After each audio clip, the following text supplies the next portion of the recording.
Bengaluru central committee Paris ಇವರ ಆಶ್ರಯದಲ್ಲಿ ಬ್ಯಾರಿ ಒಕ್ಕೂಟ 2026 ನಡೀತಾ ಇದೆ.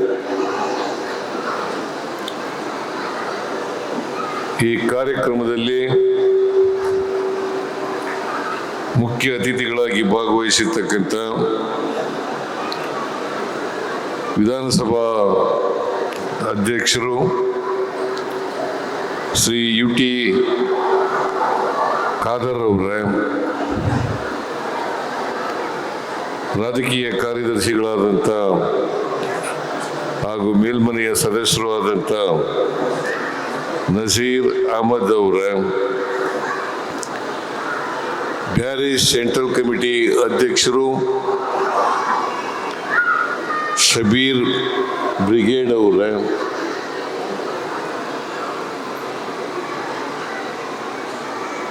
ಪ್ಯಾರಿಸ್ ಸಾಹಿತ್ಯ ಅಕಾಡೆಮಿಯ ಅಧ್ಯಕ್ಷರಾದಂಥ ಶ್ರೀ UH ಉಮರ್ ಅವರೇ,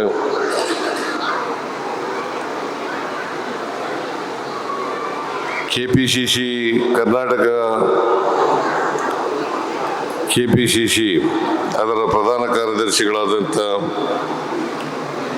ಇನಾಯತ್ ಆಲಿ ಅವರೇ,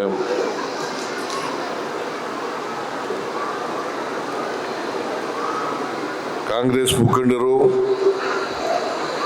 ನಿವೃತ್ತ ಪೊಲೀಸ್ ಅಧಿಕಾರಿಯೂ ಆದಂಥ ಶ್ರೀ GA ಬಾವಾ ಅವರೇ, ವೇದಿಕೆ ಮೇಲೆ ಇರ್ತಕ್ಕಂಥ ಇತರ ಎಲ್ಲ ಆಹ್ವಾನಿತ ಗಣ್ಯರೇ, ಇಲ್ಲಿ ನೆರೆದಿರ್ತಕ್ಕಂಥ ಬ್ಯಾರಿ ಸಮುದಾಯದ ಎಲ್ಲ ಬಂಧುಗಳೇ, ತಾಯಂದಿರೇ, ಯುವಕ ಮಿತ್ರರೇ, ಮಾಧ್ಯಮದ ಗೆಳೆಯರೇ,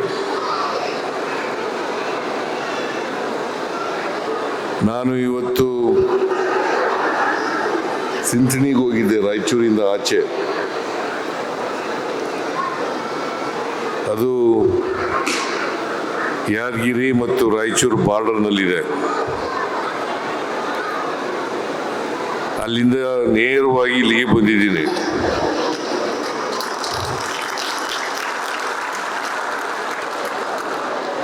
ಖಾದರ್ ಅವರು ಬರಲೇಬೇಕು ಅಂತೇಳಿ ಒತ್ತಾಯ ಮಾಡಿದ್ರು. ಜೊತೆಗೆ ನಜೀರ್ ಅಹಮದ್ ಅವರು ಏರ್ಪೋರ್ಟ್ಗೆ ಬಂದ್ಬಿಟ್ಟಿದ್ರು ಕರ್ಕೊಂಡ್ಬರ್ಲಿಕ್ಕೆ. ಹಾಗಾಗಿ ನಾನು ತಪ್ಪಿಸ್ಕೊಳ್ಳಲಿಕ್ಕೆ ಸಾಧ್ಯನೇ ಆಗದೆ ಹೋಯ್ತು. ನಾಳೆ ಅಸೆಂಬ್ಲಿ ಇದೆ. ಅಸೆಂಬ್ಲಿನಲ್ಲಿ ನಾನೇ ಉತ್ತರ ಕೊಡಬೇಕು.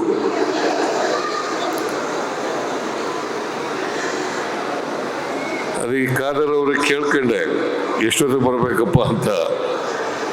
12 ಗಂಟೆ ಬಂದರೆ ಸಾಕು ಅಂತ ಹೇಳಿದ್ದಾರೆ. ನಾನು 12 ಗಂಟೆಗೆ ಹೋಗ್ತೀನಿ. ನಾನೇ ಸರ್ಕಾರದ ಪರವಾಗಿ ಉತ್ತರ ಕೊಡಬೇಕಾಗಿರೋದ್ರಿಂದ ತಯಾರಿ ಆಗಬೇಕು. ಇಲ್ಲಿವರೆಗೂ ತಯಾರಿ ಆಗಿಲ್ಲ. ನೀವು ಬ್ಯಾರಿಗಳೆಲ್ಲ ದಕ್ಷಿಣ ಕನ್ನಡ ಜಿಲ್ಲೆಯಲ್ಲಿ ವಾಸ ಮಾಡಿ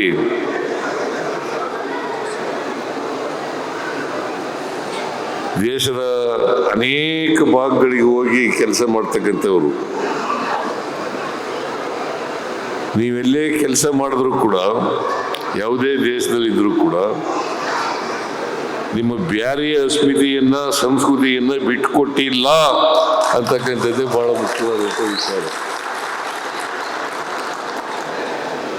ಈ ಬ್ಯಾರಿಗಳು ಒಂದು ರೀತಿ ಜಾತ್ಯತೀತರು. ಇವ್ರಿಗೆ ಅಷ್ಟೊಂದು ಜಾತಿ ವ್ಯಾಮೋಹ ಆಗಲಿ, ಧರ್ಮದ ವ್ಯಾಮೋಹ ಆಗಲಿ, ಇಲ್ಲ ಅಂತಕ್ಕಂಥದ್ದನ್ನೇ ಹೇಳಲಿಕ್ಕೆ ಬಯಸ್ತಾ ಇದ್ದೇನೆ. ಈಗ ಬಾವ ಅವರು ಹೇಳ್ತಾ ಇದ್ರು, ಬೆಸ್ತರ ಜೊತೆ ಇದ್ರೆ ಮೀನುಗಾರರಂತಾಗೇ ಇರ್ತಾರೆ, ಕೊಂಕಣಿಗಳ ಜೊತೆ ಇದ್ರೆ ಕೊಂಕಣಿಗಳಾಗೇ ಇರ್ತಾರೆ, ಬಂಟ್ರಗಳ ಜೊತೆ ಇದ್ರೆ ಬಂಟ್ರಗಳ ಜೊತೆ ರೈತರಾಗೇ ಇರ್ತಾರೆ. ಮೂಲತಃ ವ್ಯಾಪಾರ ಆದರೂ ಕೂಡ ಬೇರೆಯವ್ರ ಜೊತೆ ಹೊಂದ್ಕೊಂಡು ಅವರ ಸಂಸ್ಕೃತಿಯನ್ನು ಆಚರಣೆ ಮಾಡಿ, ಅವರ ಉದ್ಯೋಗವನ್ನು ಆಚರಣೆ ಮಾಡಿ ತಮ್ಮ ಸಂಸ್ಕೃತಿಯನ್ನು ಉಳಿಸ್ಕೊಳ್ತಕ್ಕಂಥದ್ದು ಇದೆಯಲ್ಲ, ಅದು ಬಹಳ ದೊಡ್ಡ ಕೆಲಸ ಅಂತಕ್ಕಂಥ ಮಾತುಗಳನ್ನು ಹೇಳಲಿಕ್ಕೆ ಬಯಸ್ತಾ ಇದ್ದೇನೆ. ಮೂಲತಃ ಬ್ಯಾರಿಗಳು, ವ್ಯಾಪಾರಿಗಳು ಎಲ್ಲ ಕಡೆ ಹೋಗಿ ಕೆಲಸ ಮಾಡ್ತಾರೆ. ಬಹಳ ಸಂತೋಷದ ವಿಚಾರ ಏನಪ್ಪಾ ಅಂತಂದ್ರೆ, ಹೆಣ್ಮಕ್ಳಿಗೆ ಹೆಚ್ಚು ಓದಿಸ್ತಕ್ಕಂಥದ್ದು ಇದೆಯಲ್ಲ, ಅದು ಒಳ್ಳೆ ಬೆಳವಣಿಗೆ ಅಂತಕ್ಕಂಥ ಮಾತುಗಳನ್ನು ಹೇಳಲಿಕ್ಕೆ ಬಯಸ್ತಾ ಇದ್ದೇನೆ. ಒಂದು ಕಾಲದಲ್ಲಿ ಹೆಣ್ಮಕ್ಳು ಅಕ್ಷರ ಸಂಸ್ಕೃತಿಯಿಂದ ವಂಚಿತರಾಗಿದ್ರು. ಅದರಿಂದ ಹೆಣ್ಮಕ್ಳು ಸಂಖ್ಯೆಯಲ್ಲಿ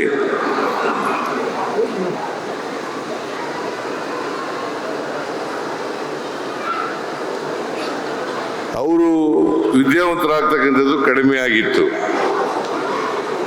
ಇತ್ತೀಚಿನ ವರ್ಷಗಳಲ್ಲಿ ಹೆಣ್ಮಕ್ಳಿಗೆ ವಿದ್ಯೆಯನ್ನು ಕೊಡ್ತಕ್ಕಂಥ ಕೆಲಸ ಬ್ಯಾರಿಗಳು ಮಾಡ್ತಾ ಇದ್ದಾರೆ ಅಂತಕ್ಕಂಥ ಮಾತುಗಳನ್ನು ಹೇಳಲಿಕ್ಕೆ ಬಯಸ್ತಾ ಇದ್ದೇನೆ. ಅದು ಅತ್ಯಂತ ಒಳ್ಳೆಯ ಬೆಳವಣಿಗೆ. ಯಾಕಂತಂದ್ರೆ ಲಿಂಗ ತಾರತಮ್ಯ ಹೋಗ್ಬೇಕು. ಲಿಂಗ ತಾರತಮ್ಯ ಹೋಗ್ಬೇಕಾದ್ರೆ ಪುರುಷರು ಮತ್ತು ಮಹಿಳೆಯರು ಎರಡೂ ಕೂಡ ವಿದ್ಯಾವಂತರಾದಾಗ ಮಾತ್ರ ಲಿಂಗ ತಾರತಮ್ಯ ಹೋಗ್ಲಿಕ್ಕೆ ಸಾಧ್ಯ ಆಗ್ತದೆ. ಇದನ್ನು ನೀವು ಮಾಡ್ತಾ ಇರ್ತಕ್ಕಂಥದ್ದು ಉತ್ತಮವಾದಂಥ ಬೆಳವಣಿಗೆ ಅಂತಕ್ಕಂಥ ಮಾತುಗಳನ್ನು ಹೇಳಲಿಕ್ಕೆ ಬಯಸ್ತಾ ಇದ್ದೇನೆ. ಆದರೆ ಒಂದು ಮಾತು ಜ್ಞಾಪಕ ಇಟ್ಕೋಬೇಕು, ನೀವು ಯಾರೇ ನಿಮ್ಮನ್ನ ವಿಭಾಗ ಮಾಡಲಿಕ್ಕೆ ಪ್ರಯತ್ನ ಮಾಡಿದ್ರು ಕೂಡ ನೀವು ಒಗ್ಗಟ್ಟಾಗಿರ್ತಕ್ಕಂಥ ಪ್ರಯತ್ನವನ್ನು ಮಾಡಲೇಬೇಕು.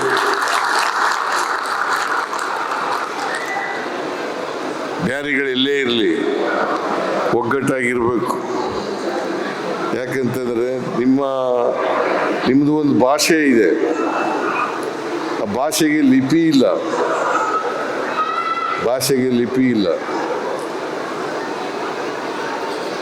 ಆ ಲಿಪಿ ಈಗ ಅಕಾಡೆಮಿ ಅಧ್ಯಕ್ಷರಿದ್ದಾರೆ ಉಮರ್,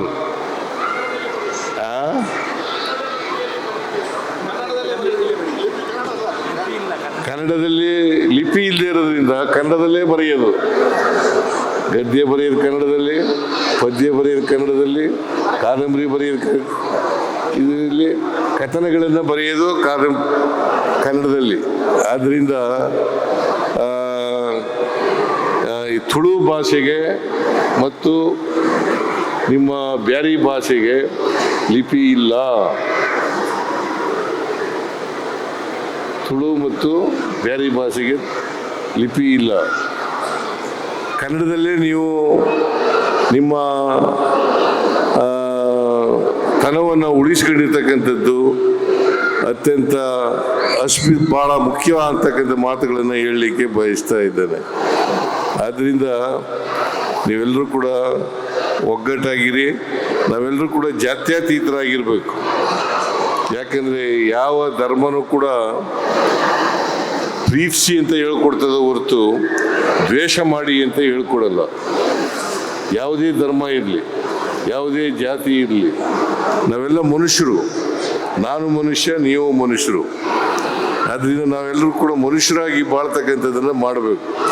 ಯಾವುದೇ ಇಸ್ಲಾಂ ಧರ್ಮ ಇರ್ಬೋದು, ಹಿಂದೂ ಧರ್ಮ ಇರ್ಬೋದು, ಸಿಖ್ ಧರ್ಮ ಇರ್ಬೋದು, ಕ್ರೈಸ್ತ ಧರ್ಮ ಇರ್ಬೋದು, ಯಾವುದೇ ಧರ್ಮ ಇರ್ಬೋದು, ಯಾವುದೇ ಧರ್ಮ ಪರಸ್ಪರ ಪ್ರೀತಿ ಮಾಡಿ ಮನುಷ್ಯರಾಗಿ ಬಾಳಿ ಅಂತ ಹೇಳ್ತದ ಹೊರತು ನಾವು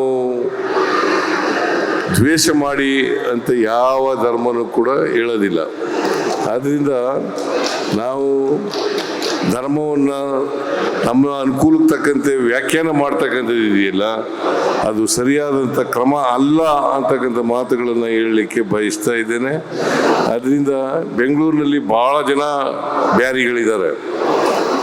ನಾನು ಹಿಂದೆ ಒಂದು ಸಾರಿ ಬ್ಯಾರಿಗಳ ಸಮ್ಮೇಳನಕ್ಕೆ ಹೋಗಿದ್ದೆ. ಅಲ್ಲಿ ಒಂದು ಬಿಲ್ಡಿಂಗ್ ಇದೆಯಲ್ಲ,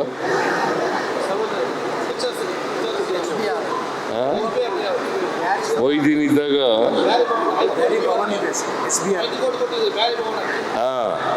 ಬ್ಯಾರಿ ಭವನಕ್ಕೆ ದುಡ್ಡು ಕೊಟ್ಟಿದ್ದೆ ನಾನು. ಆ ಭವನ ನಿರ್ಮಾಣ ಆಗಿದೆ.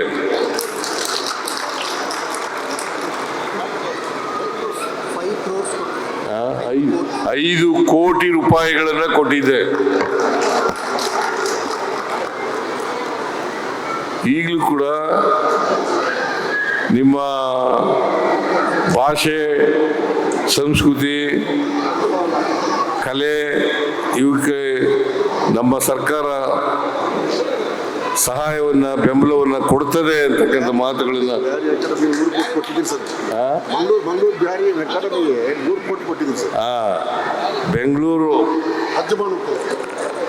ಬೆಂಗಳೂರು ಬ್ಯಾರಿ ಅಕಾಡೆಮಿಗೆ ಅಲ್ಲ, ಮಂಗಳೂರು ಬ್ಯಾರಿ ಅಕಾಡೆಮಿಗೆ ₹3 ಕೋಟಿ ಕೂಡ ಕೊಟ್ಟಿದ್ದೇನೆ. ಹಜ್ ಭವನಕ್ಕೆ ₹10 ಕೋಟಿ ಕೊಟ್ಟಿದ್ದೇನೆ.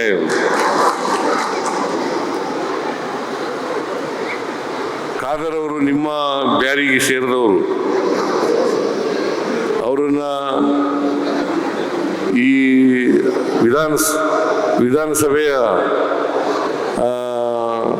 ವಿಧಾನಸಭೆಗೆ ಅಧ್ಯಕ್ಷರನ್ನಾಗಿ ಮಾಡಿದ್ದೇವೆ. ಅವರು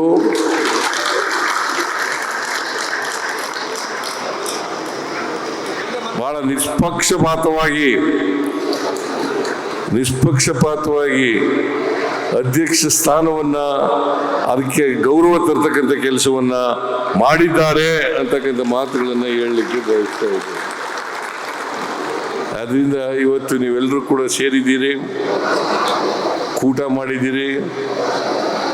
ಬೆಳಿಗ್ಗೆ ನಾನು 4 ಗಂಟೆಗೆ ನಿಮ್ಮ ಕಾರ್ಯಕ್ರಮ ಇತ್ತು, ಬರಬೇಕಾಗಿತ್ತು, ಆದರೆ ಬರೋಕ್ಕಾಗಲಿಲ್ಲ, ಕ್ಷಮಿಸಬೇಕು ಅಂತಕ್ಕಂಥ ಮಾತುಗಳನ್ನು ಹೇಳಿ ನಿಮ್ಮೆಲ್ಲರೂ ಕೂಡ ಒಂದೇ ಒಂದು ನಾನು ನಿಮ್ಗೆ ಹೇಳೋದು ಅಂತಂದರೆ, ನಿಮ್ಮ ಅಸ್ಮಿತೆಯನ್ನು ಮುಂದುವರಿಸ್ತಕ್ಕಂಥ ಕೆಲಸವನ್ನು ಮಾಡಿ.